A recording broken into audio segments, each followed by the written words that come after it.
самые стойкие люди, кто пришел 2 января, проснулся, слава Богу за вас, за вашу верность. Давайте мы прославим Господа, помолимся, дальше посмотрим, может, чай попьем. Готовы? Давайте Богу молиться, потому что Он достоин.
несмотря ни на что, несмотря на то, что мы бываем порой совсем не вроде ни в чем, ошибаемся, поступая неправильно, и ты всегда рядом, потому что только ты умеешь прощать, принимать, любить. Никто не может так делать, как ты. Только ты можешь так заботиться о нас, так любить нас, исполнить. Где бы я ни шел, не боюсь я зла. Где бы я ни шел, ты всегда со мной. Где бы я ни шел, не боюсь я зла. Твой жест и твой посох успокоят меня. Где бы я ни шел, не боюсь я зла. Где бы я ни шел, ты всегда со мной. Где бы я ни шел, не боюсь я зла. Твой жест и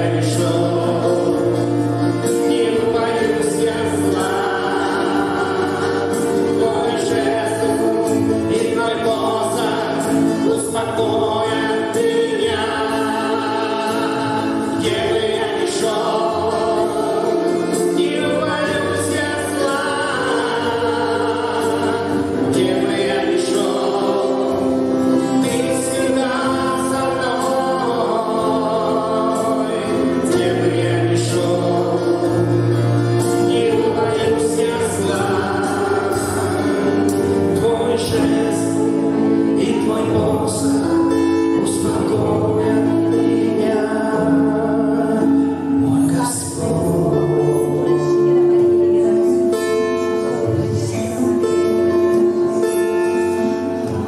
Аллилуйя, Господь. Да, слава Тебе. Еще раз доброе утро, дорогая церковь, кого не видел, кто только подошел. С Новым годом вас всех. Как настроение? У нас такое камерное собрание. Хотел сказать, небольшая группа, но у нас чуть-чуть прибавилось, все равно небольшая. Вы самые стойкие, слава Богу за вас. Вы присаживайтесь. Не-не-не, я вернусь. У нас 2 января 2021 года. 22-го. Спасибо, что поправили. Все еще живу в том году. Всего лишь 2-й день Нового года. И вы знаете, что мы в первое воскресенье месяца мы принимаем хлебопреломление, и мы сейчас это будем делать. У нас детей не так много. Мы их благословляем.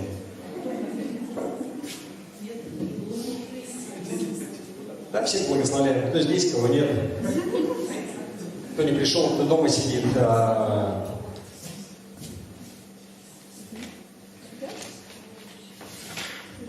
Радостно вас видеть, правда. Вы знаете, что и зачем, и почему мы принимаем хлебопреломление, да? По крайней мере, кто-то догадывается. Вроде бы понятно, но может быть не до конца, но где-то там в глубине я догадываюсь, да? Что нужно. На самом деле, великое таинство. Церковь никогда не прекращала это делать с того самого момента, когда наш Господь Иисус Христос со своими учениками в последнюю ночь, да, перед тем, как Он был арестован, его схватили, его потом распяли, он, перед тем, как пошел на смерть, Он сказал, что делайте это в мое воспоминание. Это одна из отличительных черт нас, христиан, верующих, что мы принимаем хлебопреломление. Или по-другому причастие. Мы становимся соучастники, мы становимся частью тела. Причащаться – это значит становиться частью. Да?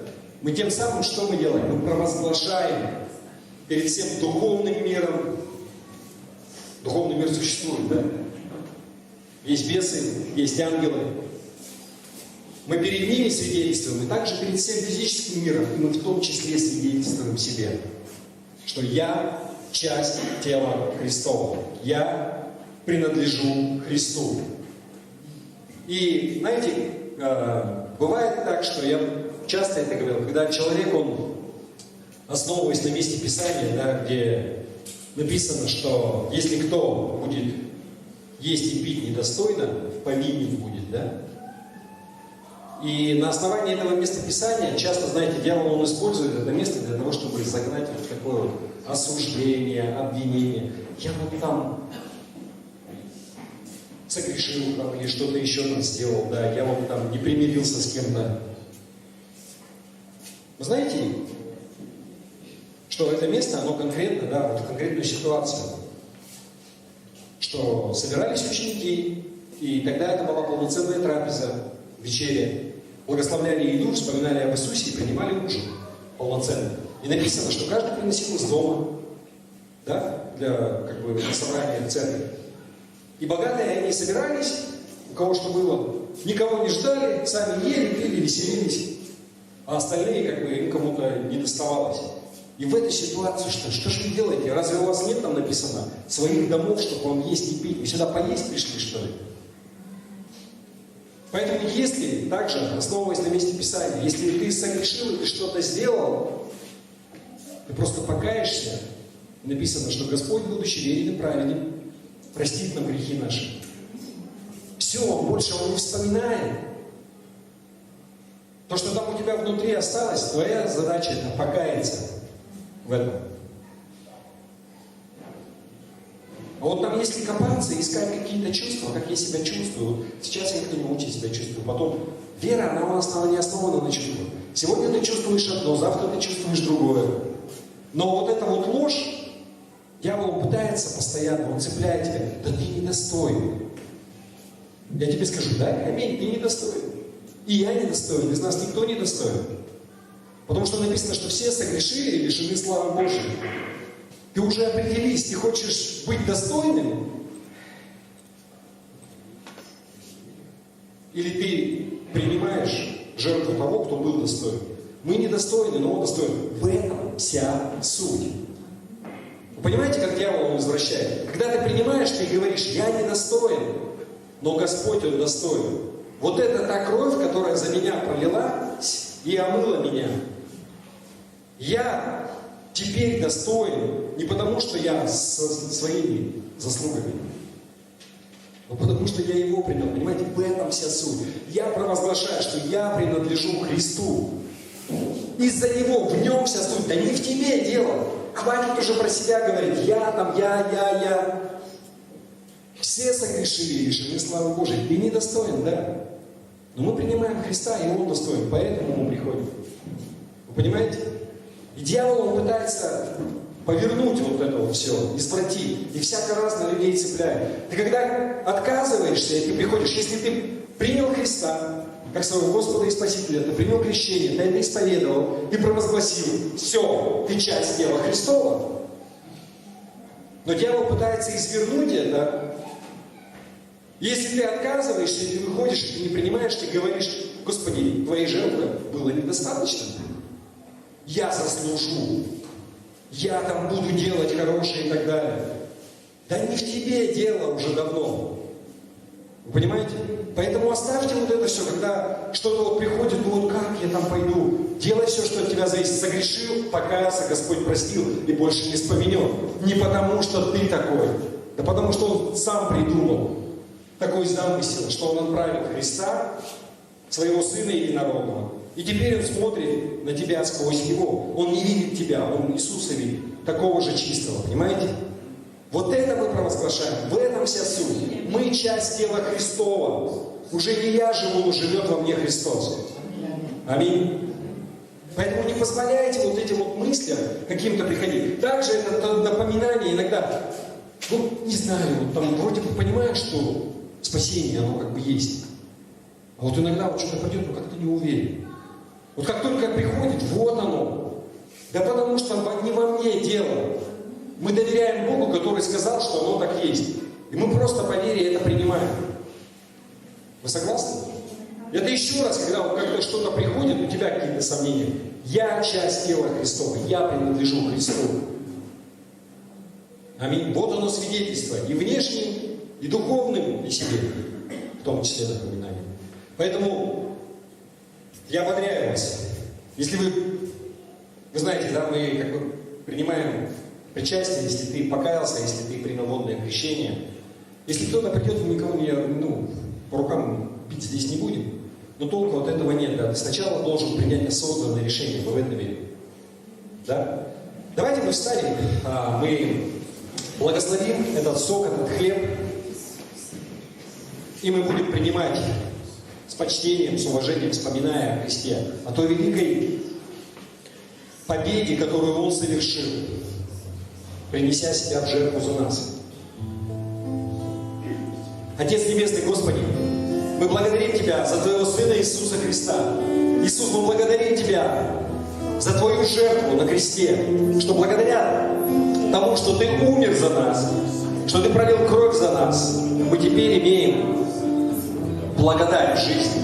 Мы можем приходить к Отцу и быть услышанным. И мы имеем упование на жизнь вечную. Мы освящаем этот хлеб, и мы провозглашаем, что это тело Твое, которое было ломимо за нас. Также освящаем этот сок и провозглашаем, что это кровь Твоя, которая была пролита за нас.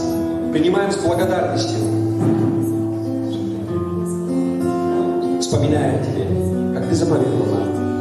Во имя Иисуса Христа весь Божий народ сказал аминь. Можно вот так проходиться рядом. Дорогая цена крови, искупление.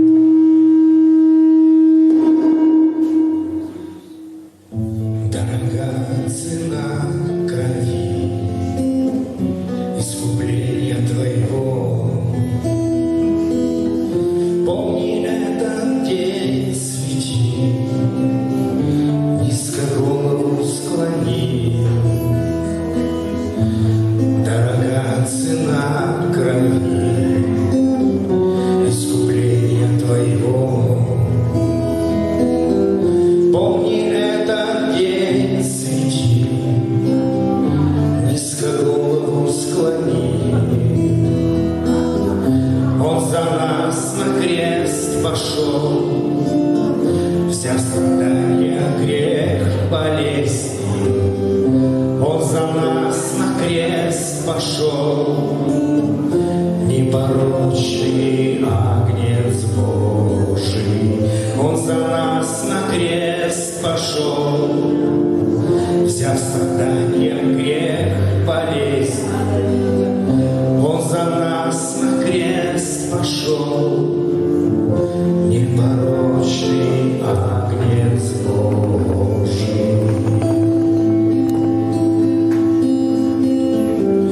Непорочный Агнец Божий.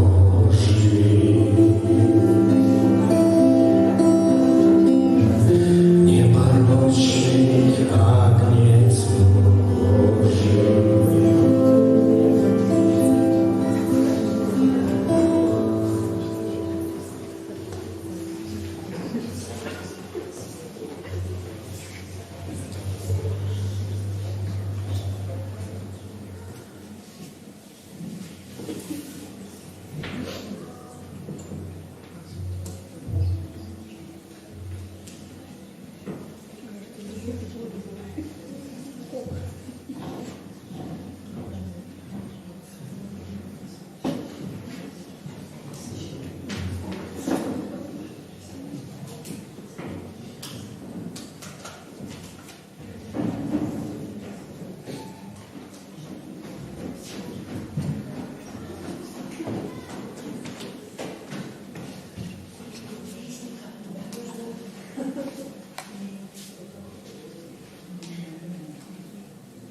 Аллилуйя.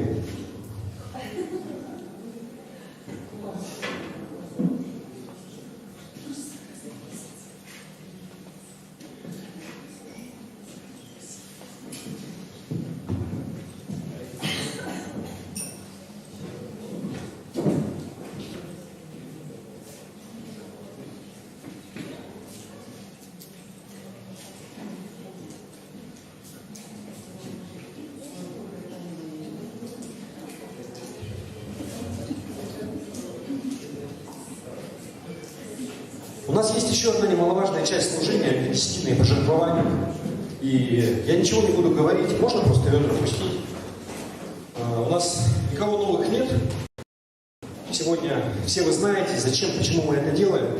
Поэтому пусть Господь благословит каждого, кто дает, который когда-либо давал в нашей церкви. И вы также знаете, что можно сделать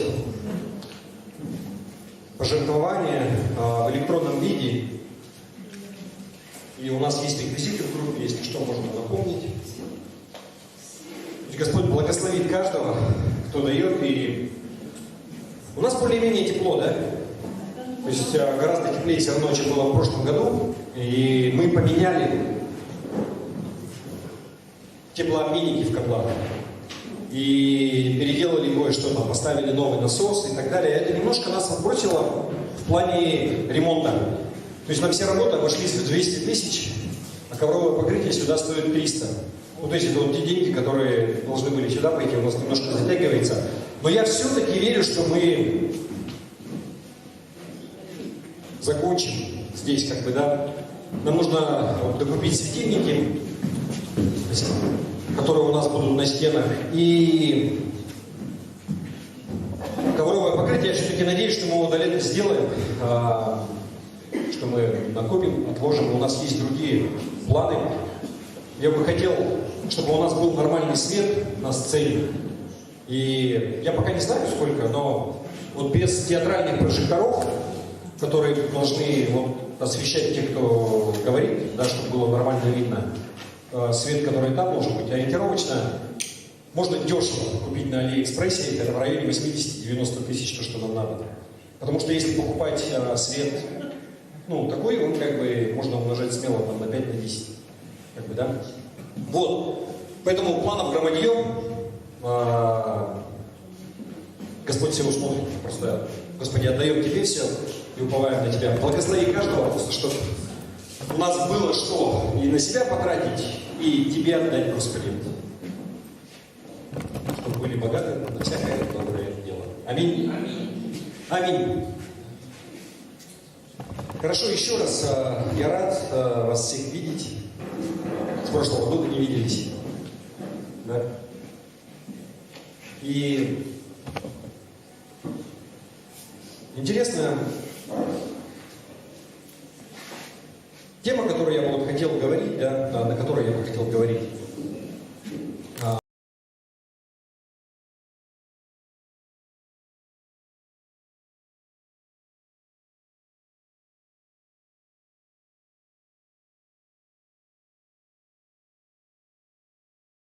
Часть, в принципе, государство тоже, то есть как бы все друг друга поздравляют, поэтому я вас ободряю. Поздравляйте тоже 7 числа всех.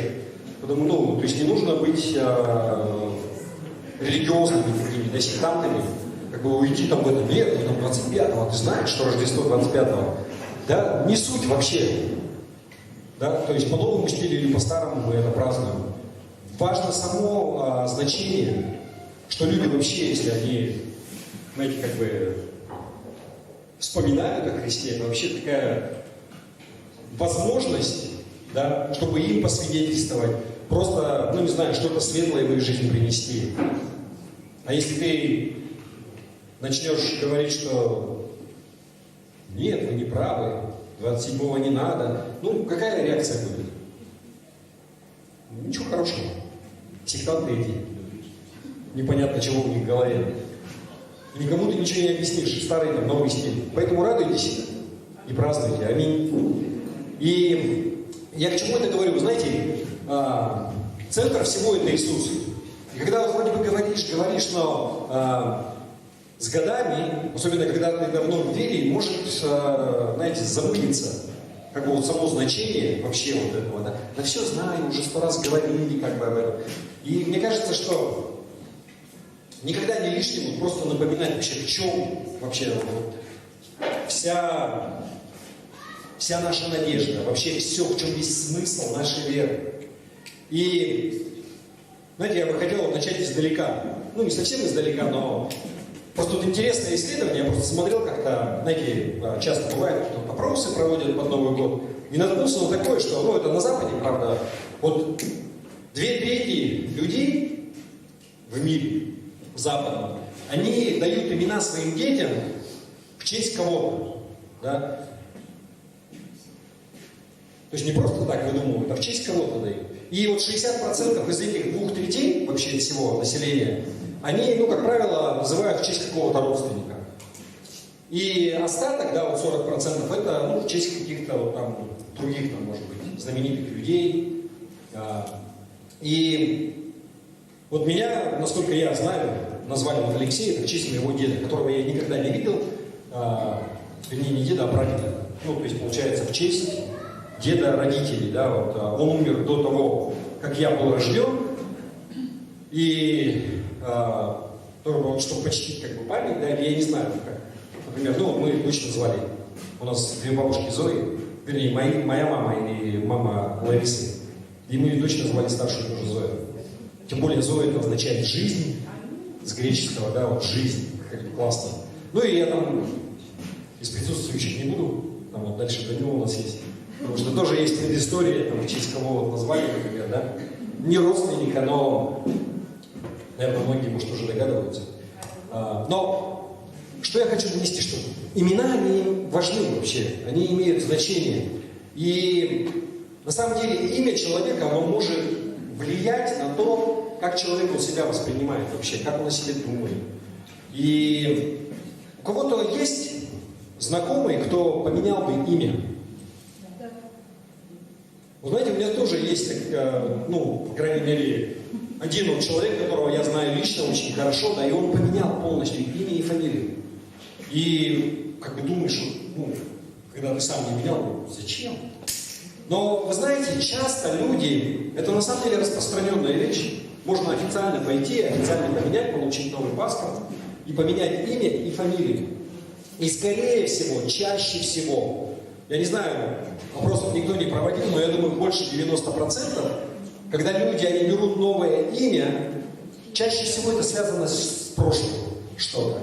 Они хотят полностью поменять свою идентичность, да, и никоим образом не ассоциироваться вот с тем, что происходило в прошлом. Я просто читал про, ну, как интервью одной женщины, она поменяла имя, и у нее было очень тяжелое детство. И она говорит, когда я слышу свое старое имя, и вообще, ну, кого-то зовут из людей, это мое имя старое, и у меня просто вот всплывают все ужасы, которые происходили со мной в детстве.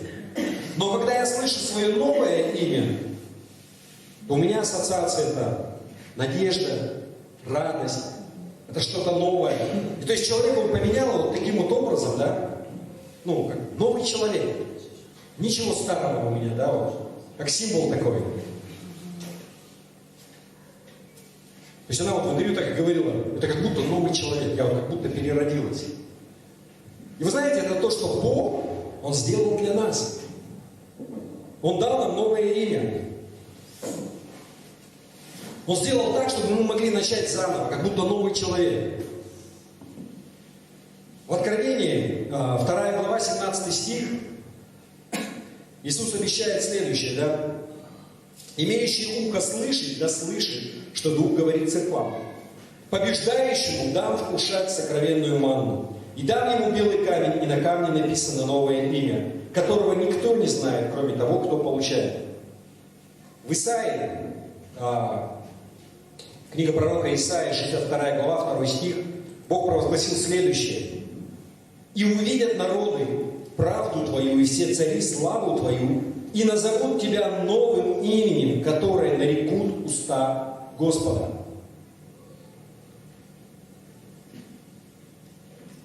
То, что вообще сама вот идея, сама мысль, что Бог, Он каждому даст новое имя, она такая, ну, как бы, интригующая, Он по-новому назовет.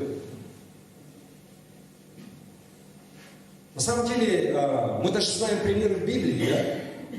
Есть, когда Бог, Он менял имя человека, и это что-то, ну, вкладывал какое-то значение вот у него. То есть все по-новому было, не так, как сейчас. Авраама, да, он назвал Авраам, что означает там, я не знаю, что было Авраам означало, но потом, да, это стало отец многих народов. В этом имени было обещание. Симона он назвал Петром. То есть камень, скала, на которой я потом, на этом камне. построю церковь свою.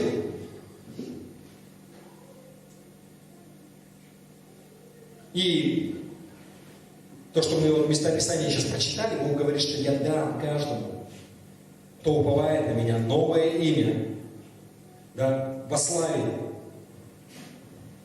И каким образом я получаю? Потому что я принадлежу Иисусу. Он есть единственный путь, да, к этому. Вообще вот это вот новое имя, новый человек, это вот, часто повторяющаяся тема в Писании. И подытоживает все стих во 2 Коринфянам, 5 глава, 17 стих. Это как вот такая черта, которая как финальный итог вот этих вот всех мест Писания. Итак, кто во Христе, тот новая тварь, в смысле творения. Древнее прошло, теперь все новое. Еще раз, да, в новый русский перевод. Поэтому, если кто-то находится во Христе, он уже новое творение. Все старое миновало, теперь все новое. Вы знаете, это как вот этот человек, который меняет имя. Я уже вообще никак не ассоциируюсь с тем старым человеком. Все старое, оно прошло. Я уже новый человек абсолютно. У меня новое имя. Что это означает? Вообще все, что было, да? Тот образ жизни, который у тебя был, он закончился. Все, его нет больше. Тупик, конец. Ты уже получил спасение. Ты получил прощение. Ты прощен, ты прощена. Петр писал, 1 Петра, 2 глава, 24 стих. Он грехи наши сам вознес телом своим на древо, дабы мы, избавившись от грехов, жили для правды. Ранами его вы исцелились. Вы знаете, я не знаю, но все остальные вот религии, они все уповают, знаете, как своеобразная карма.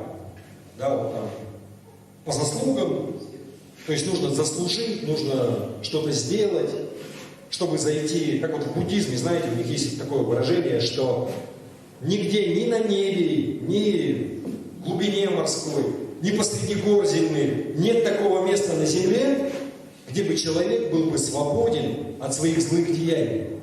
Вот у них вот в этом, что вот ты вот такой вот весь. То есть это не то, что, чему учит христианство.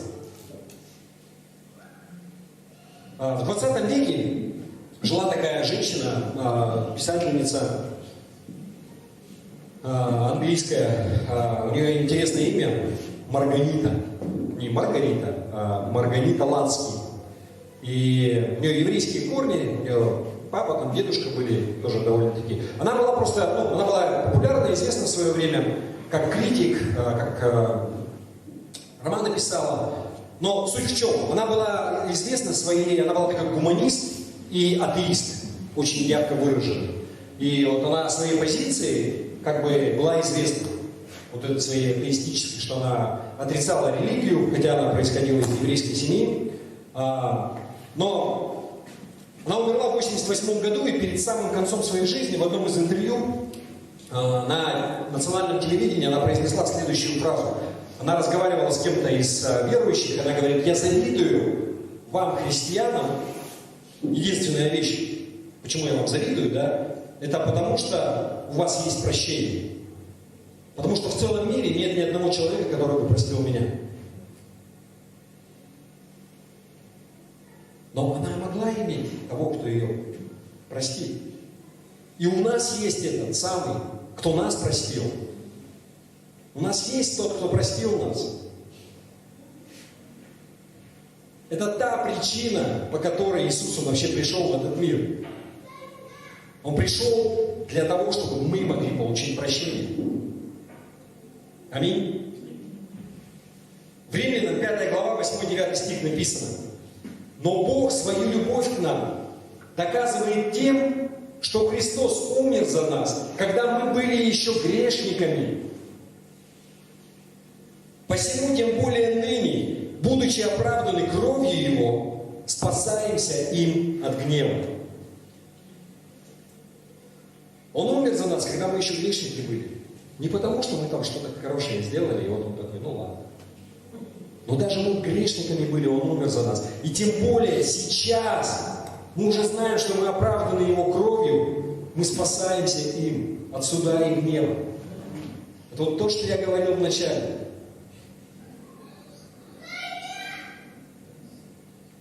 Насколько сильно Бог, Он может прощать. Потому что говоришь, вот, я получил прощение, но потом вот там вот столько наделал, вот у меня сейчас там что-то.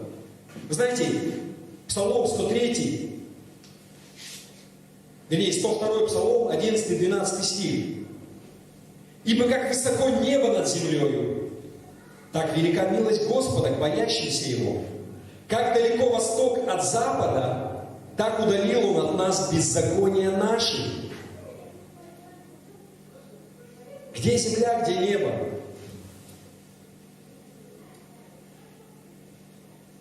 Говорится, так высоко, да, как вот Его милость. И смотрите, дальше интересная вещь. Он удалил от нас грехи. Он прощает нам так, как вот восток далеко от запада. Я не уверен, что, знаете, я пока сам не задумывался, это не моя мысль, я ее прочитал. Насколько, да, я уже озвучивал ее в церкви, насколько далеко восток от запада. Вот если мы пойдем отсюда на север, у нас север там, в сторону Магана, да, ну, точка, ты будешь идти, и ты идешь на север, на север, на север, минуешь Дикси, дойдешь до Северного полюса, и с этого момента ты пойдешь на юг.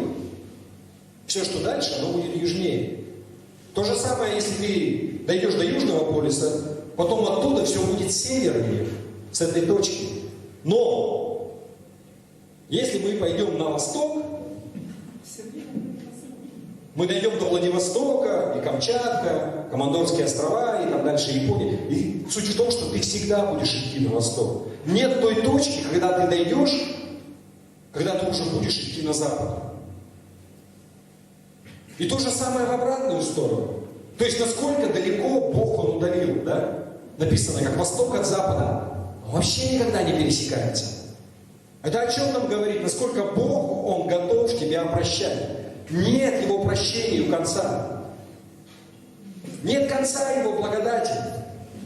Он настолько удалил от тебя, написано. Грехи твои. Вы понимаете, да, о чем я? Божьему прощению нет конца. Нет такой точки, куда бы ты зашел, и Он сказал, что все, я тебя прощать больше не буду. Ну, до судного дня, до последнего. Вот там будет суд. Один из великих христианских проповедников сказал следующие слова, что Бог, Он взял наши грехи, собрал их и бросил их в море глубокое. И огородил район и поставил кругом знаки. Не купаться, не рыбачить, не пересекать.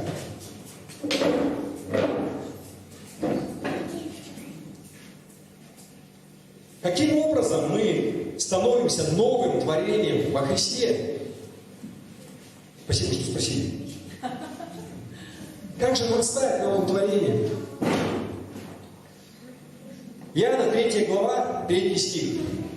Иисус сказал ему в ответ: «Истинно говорю тебе, если кто не родится свыше, не может увидеть Царствие Божьего». То есть, чтобы стать новым творением во Христе, нам нужно родиться снова. Нам нужно получить новое имя, стать новым человеком. Каким образом? Мы становимся христианами. Ты принимаешь Христа. Ты сначала веришь, что Иисус, Он есть, что Он Сын Божий. Потом ты каешься в своих грехах. Ты исповедуешь, то есть говоришь, признаешь Его своими губами, устами, своими словами, что Он Спаситель в твоей жизни. И четвертое, ты принимаешь водное крещение. Да? И на самом деле вот водное крещение, это опять же вот этот символ отсылает нас к тому, что вот он погрузился, этот человек старый, он там умер. И все, его нет. Но когда ты поднялся, вот он, этот новый человек. Ты уже новый человек. Римлянам 6 глава, 3-5 стих. написано следующее. Неужели не знаете, что все мы, крестившиеся во Христа Иисуса, в смерть Его крестились? Итак, мы погреблись с Ним крещением в смерть, дабы как Христос воскрес из мертвых славою Отца, так и нам ходить в обновленной жизни. Ибо если мы соединены с Ним подобием смерти Его, то должны быть соединены и подобием воскресения. Еще раз, я вот хочу заострить ваше внимание. Да, мы там умерли, написано. Но потом-то он же там не остался, он воскрес. Мы должны быть соединены с Ним и подобием воскресения. Мы поднимаемся, мы воскрешаем, да, после крещения, чтобы ходить вот в этой новой, обновленной жизни, новый человек. Чтобы в нашей новой воскресшей жизни новый человек. Как вот это вот, когда человек он поменял имя. Я уже не вспоминаю что-то. Господь дал мне новое имя.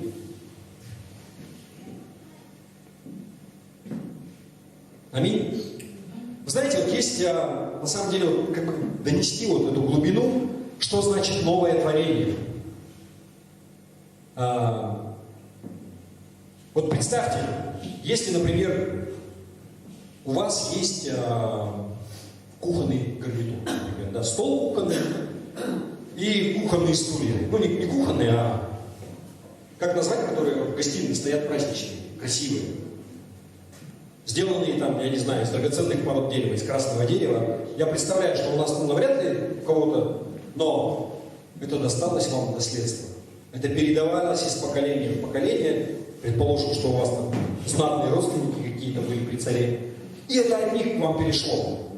И вот один стол, например, да, шикарный, как в 12 стульях. Когда показывали, если кто кино смотрел, в котором бабушка драгоценности решала. У него сломалась ножка. Там от старости или еще чего-то, да. И вот это семейная реликвия, которая переходила. И вот у вас там 12 стульев, у одного ножка сломана. Каким образом ее можно исправить? Ну, теоретически можно взять скотч, ножку эту приделать и замотать. Да? Можно? Ну, как бы, в зависимости там, от того, в каком месте сломалось, и каким образом вполне возможно, что как бы, ну, пойдет. Да? Можно даже, может быть, и сидеть можно будет. Но как это будет выглядеть? Это будет выглядеть так же страшно, как жизнь греховная. Да? Ну, уж точно оно не будет иметь вот такой ценности, да, вот как это. Но можно каким образом поступить? Представьте, что у вас есть, ну, не знаю, хороший знакомый или родственник, краснодеревщик. Не просто столяр, да, у которого руки растут из правильного места, и который очень хорошо обращается с деревом. И он говорит: слушай, я тебе все сделаю. То есть аккуратно уберу эту ножку, выточу новую, из такой же породы дерева, то есть сделаю, никто даже не заметит. Будет как новое. Абсолютно. Какой путь ты выберешь? Возьмешь и замотаешь скотчем? Или примешь предложение от своего родственника, чтобы он тебе сделал новый стол?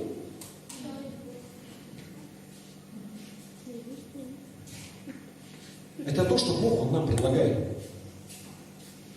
Ты можешь сам своими усилиями каким-то образом там наложить заплаток на свою жизнь. Ну, как бы, пойдет. И до поры до времени, да, оно как бы, ну и пойдет. Можно тянуть это. Может быть, ты даже будешь доволен, ну, какое-то время. Замазан. Либо ты можешь отдать свою жизнь Богу, чтобы Он сделал это как новое. И все старое Он убрал, и нет ничего сломанного и безобразного.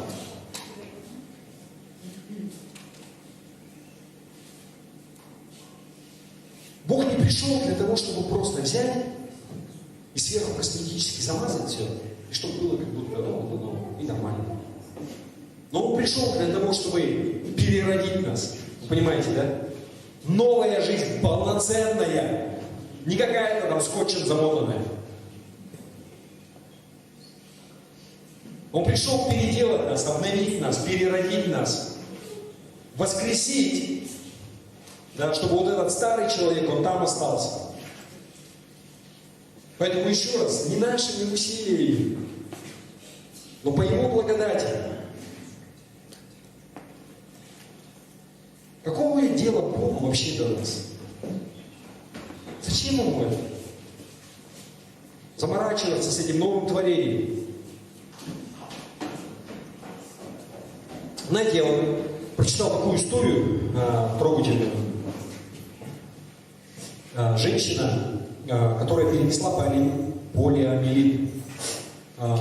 Ну, то есть уже, соответственно, она в возрасте. Но я даже не знал, что такое полиомиелит. Ну, я слышал, но как бы пока я не начал смотреть, что это такое вообще. И сейчас небольшое отступление. Просто полиомиелит — это вирусное заболевание, да, которое поражает в основном детей. И на самом деле я глубоко вдаваться не буду, но может быть поражено там, по-разному пойти. И в мозг там уйти, еще куда-то, но там чаще всего переходило именно, то есть называется как там, вызывало паралич именно нижних конечностей, ноги. Одна нога, либо обе ноги. И если посмотреть на фотографии, выглядит безобразно. То есть мышцы не атрофируются, кости деформируются. Вот обычно, когда на костылях, дети, если вот стоят где-то, либо взрослые уже, и вот полностью атрофированная нога, одна, например, где-то вот еще есть сейчас взрослые такие, это Юго-Восточная Азия, еще где-то, вот такие вот последствия. На самом деле бывают разные, но суть в том, что приводит к параличу, да, каких-то конечностей или еще чего-то. И, как я еще раз говорю, это вирусное заболевание. То есть его можно было подцепить. Были вспышки периодически, они были в царской России, были в Советском Союзе уже. И, я точно не знаю, но, по-моему, человек, который, собственно, придумал вакцину, он был американец, но в процессе внедрения там были допущены ошибки. Один из производителей, как-то он там не обезвредил этот вирус, и когда они пытались прививать детей, там трагедия была, многих заразили, смертельные исходы были, там какие-то вот такие вещи, в общем, запретили там вакцину, но там, в 50 каком-то году наш биолог Чумаков, вот у нас центр имени Чумакова, он приехал в Штаты, взял там вирус этот, в России сделали вакцину, начали ее апробировать, и с 60-го года, по-моему, в Советском Союзе она была в обязательном порядке внедрена у нас, да. И почему мы не знаем, почему я не знаю, вот что за последствия? Да потому что ее полностью победили. То есть Всемирная организация здравоохранения, там есть какие-то разновидности, вот какой-то там есть дикий, есть еще какой-то, да. Но в Европе вот с тех пор, с 20 века не было зарегистрировано ни одного случая. Ни одного случая у нас в стране. На Украине в 2015 году была вспышка. Было несколько человек, 5 или 6, что-то в порядка 10, в пределах 10 заболели полиомиелитом. Я связываю это с тем, что как постсоветское пространство, то есть там давно забили на прививки, это была именно Закарпатская область. Суть не в этом. Суть в том, что сейчас, прошлый год, позапрошлый, две страны, это Афганистан и Пакистан, где несколько десятков есть еще. До этого была Нигерия. Последняя вспышка в 2014 году, не вспышка, а ребенок заболел, и там, я хотел фотографию, потому что на Новый год не хочется. Ничего хорошего, то есть обезображено, да. И вот эта женщина, она уже взрослая, она взрослый человек, и она обезображена полиомиелитом, то есть у нее, ноги, они атрофированы. Причем, не просто атрофированы. То есть, понимаете, дистрофия мышц наступает, ты не можешь, ничего, это полный паралич, это безобразные тонкие кости и так далее. И она вспоминает, и она говорит, то есть она заболела, когда она уже перенесла полиомиелит в детстве. Ее мама, она приводила ее в церковь, в воскресную школу. И она говорит, каждый раз, когда она меня оставляла на воскресную школу, на собрание, я всегда у нее просила клон ее, чтобы она мне его дала. И мама моя думала, что мне этот клон, он очень сильно нравится. Но вся суть была совсем не в этом. И она, говорит следующее, что я знала, что я недостойна того, чтобы она меня забирала. Но я была уверена, что она вернется за своим кулоном.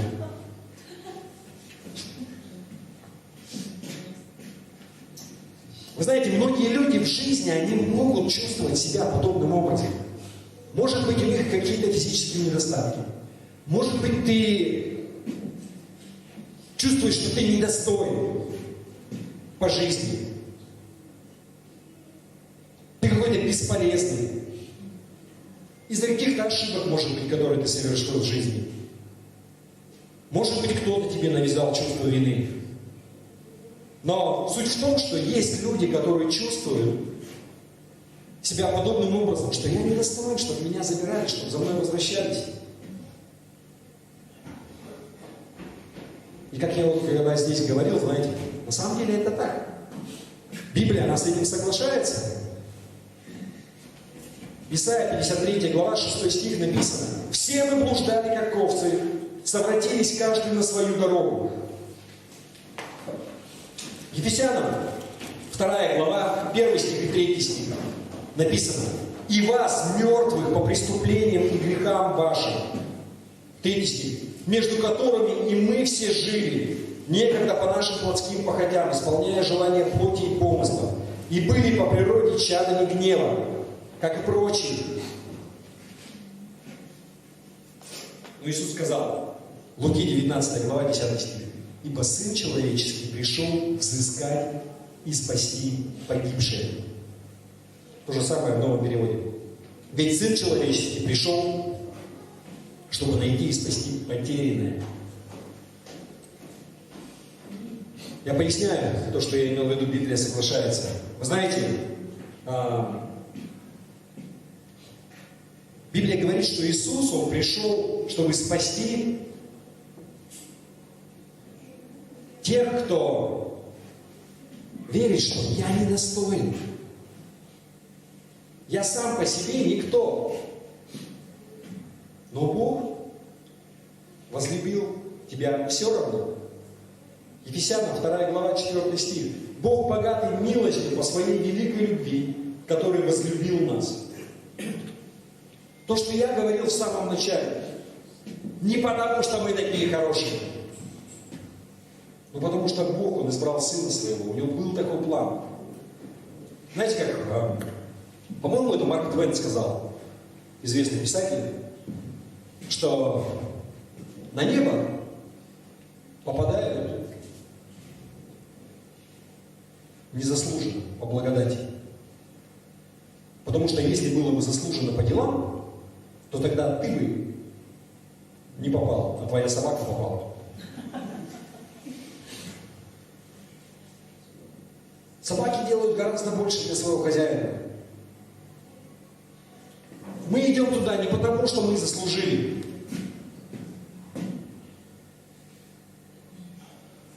Для того, чтобы вот это проиллюстрировать, да, вот эту ситуацию вообще донести суть этого, Иисус, Он приводил притчу об одной вот потерянной овце, когда вот там было стадо, да, там из 100 овец. Давайте мы прочитаем это. Евангелие от Луки, 15 глава, 4-7 стих.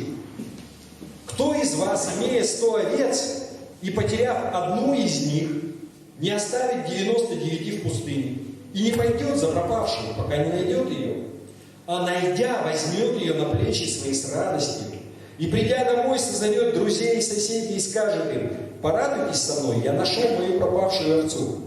Сказываю вам, что так на небесах более радости будет об одном грешнике кающемся, нежели о 99 праведниках, не имеющих нужды в покаянии». Вот эта самоправедность, она не нужна Богу.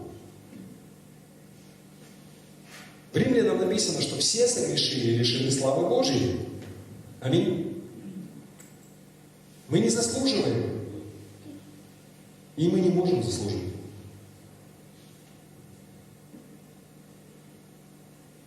Иисус, Он не пришел для того, чтобы спасти тех, кто думает: я достоин, чтобы за мной вернулись. Но Он пришел, чтобы спасти тех,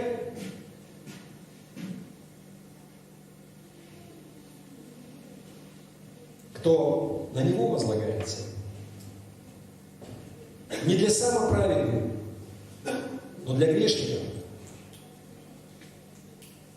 И это на самом деле и благая весть в этом и заключается, радостная весть. Потому что, как я еще раз, Римлянам 3:23, все согрешили и лишены славы Божией. Это говорит о том, что мы не можем своими силами сделать ничего, чтобы стать достаточно хорошим для того, чтобы Бог нас принял.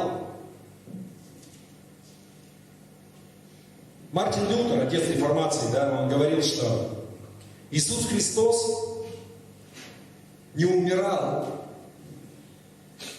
за благие дела, за хорошие поступки. Потому что любые хорошие дела и благие дела, они недостойны для того, чтобы Он умер. Но Он отдал себя, Он умер за наши грехи. В соответствии с Писанием.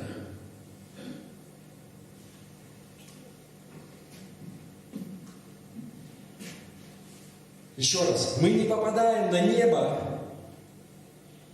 из-за того, что мы сделали или не сделали.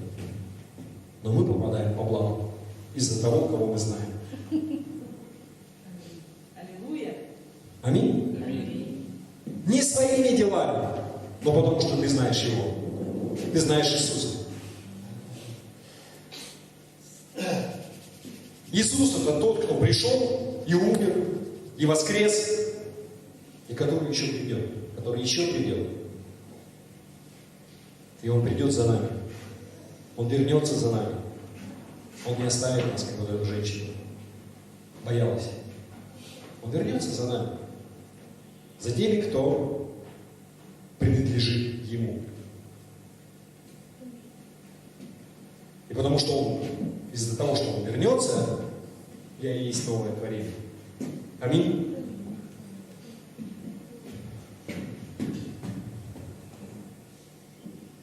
Хочется призыв к укорению сделать. Но вот всех знаем. Нет одного нового лица. Давайте мы встанем, помолимся.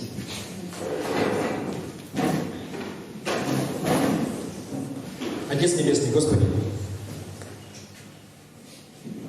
Господи, дай нам укорениться в этой истине, что все благодаря Тебе, что Ты великий Бог, что мы недостойны, но из-за Иисуса Ты сделал нас достойными.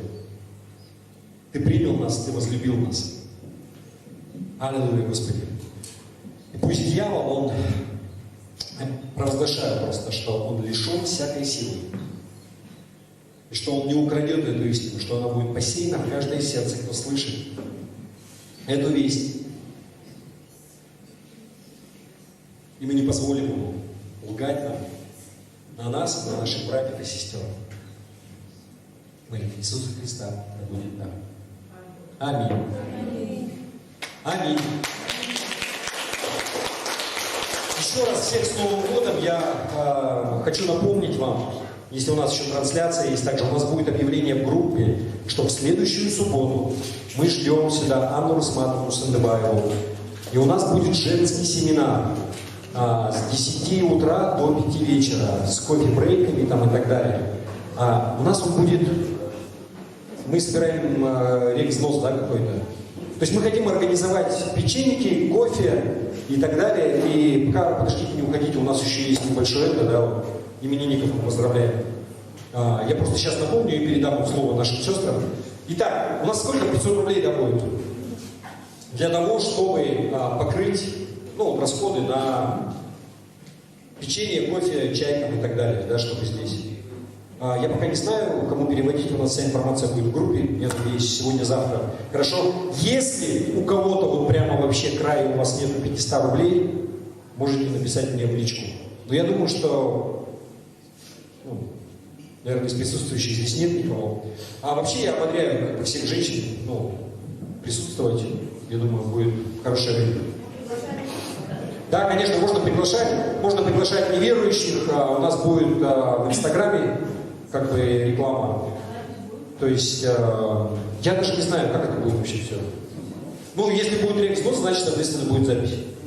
Ведь иначе как тогда на Венгрии? Я не организовываю, поэтому я не знаю. Драгоценные, приветствую вас в этом новом году. И как мы решили, что первое воскресенье начала первого месяца будем поздравлять именинников. У нас причастие и будем поздравлять именинников. Сейчас я попрошу выйти